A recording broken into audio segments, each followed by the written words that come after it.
स्वामी विवेकानंद ने खुद ने किस प्रकार से बचपन से ही संकट शुरू किए। खास करके सबसे पहला आघात हुआ, उनके पिताजी की मृत्यु हो गई 20 साल की उम्र में, और तब से लेकर के फिर तो फाइनेंशियल क्राइसिस, दूसरी क्राइसिस, ये सब होते हुए और फिर जीवन का सबसे बड़ा आघात 16 अगस्त 1886 को मिला, जब उनके गुरु और उनके सर्वस्व, माता पिता जो भी कहें वो सब, श्री रामकृष्ण देव का इनकी महासमाधि हुई।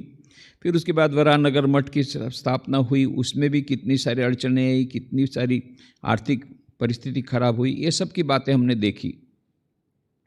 और फिर स्वामी विवेकानंद जाते हैं वहाँ पर वाराणसी की यात्रा में, तीर्थ यात्रा में, और उसके साथ वहाँ पर जाते हैं उसी क्रम में वे जाते हैं गाज़ीपुर। तो ये गाज़ीपुर में जो उनकी जो समस्या हुई वो बाहर की विपत्ति नहीं है। हमारे 2 प्रकार की विपत्तियाँ आती हैं हमारे जीवन में, 2 प्रकार के संकट आते हैं, 2 प्रकार की क्राइसिस होती है। एक बाहर की परिस्थिति के कारण संघर्ष, दूसरा इंटरनल क्राइसिस। तो ये स्वामी विवेकानंद ने गाज़ीपुर में जो उन्होंने अनुभूति की उसकी, वो थी इंटरनल क्राइसिस। एक बहुत बड़ी समस्या उनके जीवन में आई, मानसिक समस्या, द्वंद्व हुआ। वो कैसा द्वंद्व था कि उन्होंने गाज़ीपुर के संत पवारी बाबा के बारे में सुना था, उनसे वो बहुत इम्प्रेस हुए। बाद में उन्होंने पवारी बाबा के संबंध में किताब भी लिखी है, उनका जीवन चरित्र भी लिखा है। उनका नाम ही पड़ा था पवारी बाबा, जिनका आहार पवन है। ऐसा माना जाता था कि कई दिनों तक वो गाज़ीपुर है, बनारस से नज़दीक में है, करीब करीब 2 घंटे का रास्ता है। तो वहाँ पर वो उनकी गुफा में वो रहते थे। कभी कभी गुफा से बाहर आने में बहुत दिन लग जाते थे, कभी कभी तो बाहर रखा रहता था, गुफा के ऊपर खाना वैसे ही रह जाता था, और कई दिनों तक बिना खाए पी चलाते थे। इसलिए उनका नाम ही पड़ गया, जो केवल पवन का आहार करता हो, इसलिए उनका नाम हुआ पवारी बाबा। तो ये बड़े संत थे। और उस समय के ज़माने में श्री रामकृष्ण देव का फोटो उन्होंने रखा। उस समय तो श्री रामकृष्ण का फोटो अत्यंत दुर्लभ था, फिर भी आप देखते हैं वचनामृत में पढ़ते हैं कि पवारी बाबा के संत ने, पवारी बाबा ने गाज़ीपुर के संत ने अपने गुफा में श्री रामकृष्ण का फोटो रखा है। ये आपने सुना होगा, पढ़ा होगा वचनामृत। तो ये गाज़ीपुर के जो संत थे पवारी बाबा, इनसे श्री रामकृष्ण देव, इनसे स्वामी विवेकानंद प्रभावित थे। तो उन्होंने यही सोचा, स्वामी विवेकानंद का शरीर तो इतना बलिष्ठ था, बचपन में उन्होंने क्या नहीं खेला है, एक भी खेल ऐसा बताइए जो उन्होंने नहीं खेला। कबड्डी से लेकर के, क्रिकेट से लेकर के, फुटबॉल से लेकर के, तैरने से लेकर के, नौका चलाने से लेकर के, कोई भी, बॉक्सिंग भी छोड़ा नहीं है। एक भी खेल ऐसा नहीं जो उन्होंने नहीं खेला हो। और इतना बलिष्ठ उनका शरीर था, मजबूत शरीर था। पर बाद में एक के बाद एक जो विपत्ति आई, कितने दिनों तक खाना ही नहीं मिला, आहार नहीं मिला, इन सब के कारण उनका शरीर टूट गया। और कुछ रोग उनको मिले थे, उनके वंशानुगत मिले थे, इनहेरिटेंस में मिले थे। डायबिटीज़, हार्ट प्रॉब्लम, ये सब उनके पिताजी के थे, वो भी कुछ उनके इनहेरिटेंस में मिले। और जो उन्होंने कठोर परिश्रम किया, एक बार जब सूर्य ग्रहण हुआ तो उन्होंने शरद चक्रवर्ती को बोला कि देखो मैं ज़रा सो जाता हूँ, क्योंकि सारी ज़िंदगी में कभी सोया ही नहीं। अभी लगता है, अभी सुना है कि जब सूर्य ग्रहण में जो भी करोगे उसका करोड़ गुना फल मिलता है, तो तुम लोग जब ध्यान करो। मुझे तो नींद नहीं कभी आई, तो मैं शायद यदि नींद आ जाए तो मुझे करोड़ गुना फल मिलेगा नींद का। बाद में देखा कि 15 मिनट ही नींद हुई। सो तो गए थे पर नींद 15 मिनट ही हुई। हम लोग बोलते 39 साल की उम्र में केवल किया, केवल 39 साल नहीं, उसमें आप ये जोड़िए, डबल जोड़िए, क्योंकि रात दिन काम किया। स्वामी शारदानंद जी बोलते हमने अपनी नज़र से देखा 24 घंटा उनको काम करते।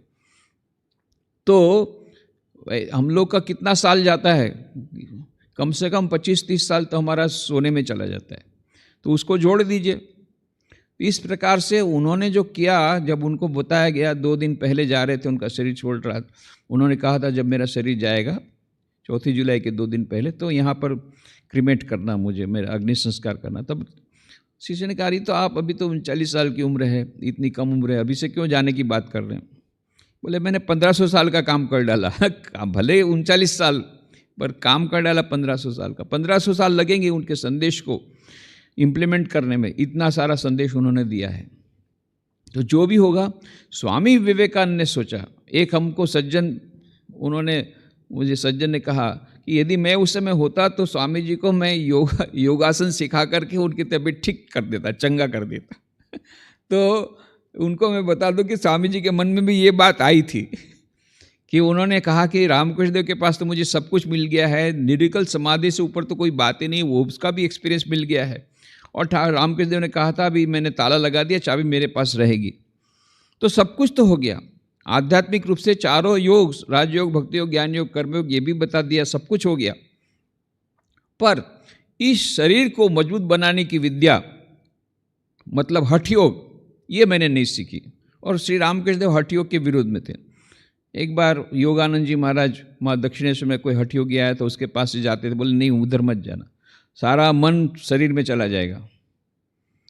तो इसलिए उन्होंने सोचा कि रामकृष्ण देव के पास तो हठ योग सीखा नहीं, अभी ये पवारी बाबा के पास मैं हठ योग सीख लो, मंत्र दीक्षा ले लूँ, इस हिसाब से आए थे। और ये पवारी बाबा के पास तो बैठे इधर, और ये पवारी बाबा तो कितने, उनका जो स्वभाव था, इतना नरम स्वभाव था, इतना मधुर उनकी वाणी थी, और सबको नारायण करके बुलाते थे। जब हिमालय में एक बार स्वामी विवेकानंद गए थे, परिव्राजक के रूप में घूम रहे थे, तो उनको एक सन्यासी मिले, बहुत अच्छे सन्यासी। तो उसने उनसे बात करते करते बोले कि, बात करते करते कहाँ से उन्होंने बताया कि मैं गाजीपुर गया था। अरे आप गाजीपुर गए थे तो पवारी बाबा से मिले? बोले हाँ, उनका दर्शन किया। तो वहाँ पर आपने कोई सुनी, कोई घटना की बात सुनी कि एक चोर उनके पास आया था? हाँ हाँ, मैंने सुना। स्वामी जी ने कहा कि मैंने सुना कि वहाँ पर एक चोर आया था। अब पवारी बाबा के पास तो कुछ था नहीं, पर पवारी बाबा का एक नियम था कि साल में एक बार वो भंडारा करते थे, और कहाँ से गंगा नदी के पास, कहाँ से गंगा में बह करके बहुत सारी वस्तुएं आ जाती थी, चावल दाल जो भी खिलाना, सब अपने आप आ जाता था, और उसको वहाँ पकाया जाता था उनके आश्रम में, और साल में एक बार हजारों लोगों को खिलाया जाता था। उस समय कुछ बर्तन लगते थे, वो बर्तन के सिवा कुछ उनके आश्रम में था ही नहीं, उनका तो कुछ खुद का तो कुछ था ही नहीं। एक दिन रात को उन्होंने देखा कि आवाज़ आ रही थी बर्तन की, तो वो तो गुफा में रहते थे, बाहर आकर के देखा कि वो चोर बर्तन बांध रहा है, बर्तन चोरी कर रहा है।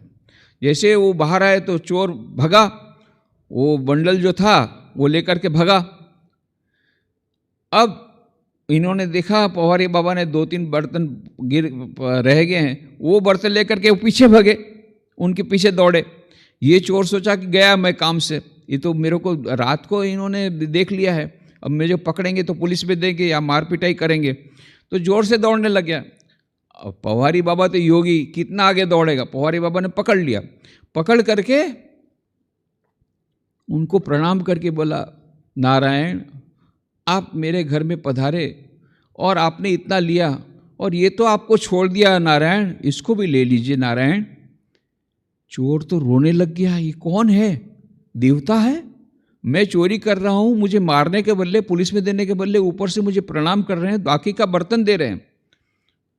उसके बाद में चोर का कुछ पता नहीं था क्या हुआ उस चोर का, पर उस सन्यासी ने बोला मैं ही वो चोर हूँ। मैं सन्यासी हो गया, पूरा परिवर्तन हो गया। इतने महान ये पवारी बाबा। अब इनको अच्छा लगा कि मैं इनके पास से हठ योग सीख लूँ कम से कम। अब इन्होंने, पवारी बाबा ने कहा आप यहाँ पर रहिए, आप यहाँ पर रहिए। दर्शन देते थे, वैसे सबको दर्शन नहीं देते, स्वामी जी को दर्शन देते थे। तो स्वामी जी वहाँ पर एक भक्त के यहाँ रह गए, लगभग ढाई महीना रह गए, 1-2 दिन नहीं। और ये टरकाते रहे, बाद में होगा, बाद में होगा, बाद में होगा। अब एक दिन उन्होंने निश्चय कर लिया कि मैं कल उनके पास से मंत्र दीक्षा लूँगा, मैं दीक्षा लूँगा ये उनको पवारी बाबा से। रात को सो रहे थे, देखा श्री रामकृष्ण देव, ये 1890 की बात है, 23 जनवरी 1890 को स्वामी विवेकानंद जी यहाँ पर आ गए थे गाज़ीपुर में, और अप्रैल के एंड में गए हैं कलकत्ता। तो ये समझ जाइए 3 महीने रहे। उसके भीतर में कि कोई 1 फरवरी की डेट होगी मोस्ट प्रॉबली, जब उन्होंने देखा कि उनके बिछाने के पास में दाहिनी ओर श्री रामकृष्ण देव स्वयं वहाँ उपस्थित हुए, खड़े हैं, उनके देख रहे हैं, कुछ बोल नहीं रहे हैं, और उनकी आंखों में आंसू है। ऐसा लगा मानो श्री रामकृष्ण देव को उनका यह डिसीजन ठीक नहीं लगा पवारी बाबा से दीक्षा लेने का। ऐसा कई घंटों तक ये विजन उनको हुआ, दर्शन हुआ, तो उन्होंने फिर वो दीक्षा लेने का जो था निश्चय बदल दिया। फिर उसके बाद 1 आध हफ्ते बाद फिर उन्होंने सोचा कि ले लूँ, फिर से वही दर्शन। ऐसा कई रात उनको दर्शन हुए श्री रामकृष्ण देव को। फिर उन्होंने कहा नहीं, अब मुझे नहीं लेनी है। वो समझ गए कि श्री रामकृष्ण देव नहीं चाहते हैं कि मैं लूँ। अब उल्टा हो गया, अब ये पवारी बाबा उनके पीछे लग गए कि नहीं, आपको जाने नहीं दूंगा, मुझे आपसे ज्ञान प्राप्त करना है, रामकृष्ण परमहंस के आप शिष्य हैं, मुझे आपसे ज्ञान प्राप्त करना है। ये तो उल्टा हो गया, उल्टा समझे राम। अरे 1 घोड़ा दिला दे राम, 1 घोड़ा दिला दे राम। वो आदमी जा रहा था, सामने मिलिट्री वाला आया और उसके कंधे पर घोड़ा था, उसको डाल दिया, क्योंकि एक्सीडेंट में घोड़ा गिर गया था, तो इसके डाल दिया, चल।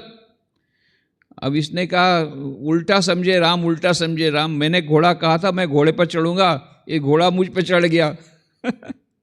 अब स्वामी जी आए थे यहाँ पर, उनके पास वो दीक्षा लेने के लिए, उनके पास उनका शिष्यत्व ग्रहण करने के लिए और अठयोग सीखने के लिए। इधर उल्टा है, पवारी बाबा ने आप यह रह जाइए, मुझे और उपदेश दे कर जाइए, तो उल्टा समझे राम हो गया। जो भी होगा, उसके बाद में स्वामी विवेकानंद जी ने प्रमदा दास मित्र को जो लेटर लिखा है, पत्र अद्भुत, 3 मार्च 1890 का पत्र है, जहाँ स्वामी जी लिखते हैं, अतएव मैं इस निष्कर्ष पर पहुँचा हूँ कि श्री रामकृष्ण की बराबरी का दूसरा कोई नहीं। वैसी अपूर्व सिद्धि, वैसी अपूर्व अकारण दया, जन्म मरण से जकड़े हुए जीव के लिए वैसी प्रगाढ़ सहानुभूति इस संसार में और कहाँ है। या तो वे अपने कथनानुसार अवतार हैं, अथवा वेदांत दर्शन में जिसे नित्य सिद्ध महापुरुष लोकहिताय मुक्तोपि शरीर ग्रहणकारी कहा गया है, वे हैं निश्चित निश्चित इति में मति ही। ऐसे महापुरुष की उपासना के विषय में पातंजल सूत्र ईश्वर प्रणिधानात् वा या महापुरुष प्रणिधानात् वा के किंचित परिवर्तित रूप से उल्लेख किया जा सकता है। अपने जीवन काल में उन्होंने मेरी कोई भी प्रार्थना नहीं ठुकराई, मेरे लाखों अपराध क्षमा किए। मेरे माता पिता में भी मेरे लिए इतना प्रेम न था। इसमें कोई कवि जन सुलभ अतिशयोक्ति नहीं है। यह एक नितांत सत्य है जिसे उनका प्रत्येक शिष्य जानता है। बड़े बड़े संकट और प्रलोभन के अवसरों पर मैंने करुणा के साथ रोकर प्रार्थना की, भगवान रक्षा कर, और किसी ने भी उत्तर नहीं दिया। किंतु इस अद्भुत महापुरुष ने अथवा अवतार या जो कुछ समझिए, उसने अपने अंतर मायित्व गुण से मेरी सारी वेदनाओं को जानकर स्वयं आग्रहपूर्वक बुलाकर उन सब का निराकरण किया। इस प्रकार से श्री रामकृष्ण देव के बारे में स्वामी विवेकानंद को और भी अनुभूति होती जाती है, और भी होती जाती है। बाद में उन्होंने एक बहुत अच्छी एक कविता लिखी, एक पुस्तक है in search of God and other poems, जिसका हिंदी अनुवाद है विवेक लहरी। पहला उसका नाम था कवितावली। उसमें सब स्वामी विवेकानंद की ये सब पोएम्स हैं, सब कविताएं हैं। वैसे complete works of Swami Vivekananda में तो है ही। स्वामी विवेकानंद ग्रंथ जो विवेकानंद साहित्य है 10 खंडों में, उसमें है। उसमें एक गीत है, गाता हूँ गीत मैं तुम्हें ही सुनाने को। ये उसी इंसिडेंट के बाद लिखा गया है, स्वामी जी ने खुद लिखा है। ये जो इंसिडेंट हुआ गाजीपुर में पवारी बाबा के यहाँ, फिर लिखा उन्होंने गाता हूँ गीत मैं तुम्हीं को सुनाने को। बंगला में उन्होंने लिखा था, बाद में सूर्यकांत त्रिपाठी निराला जी ने उसका हिंदी में अनुवाद किया।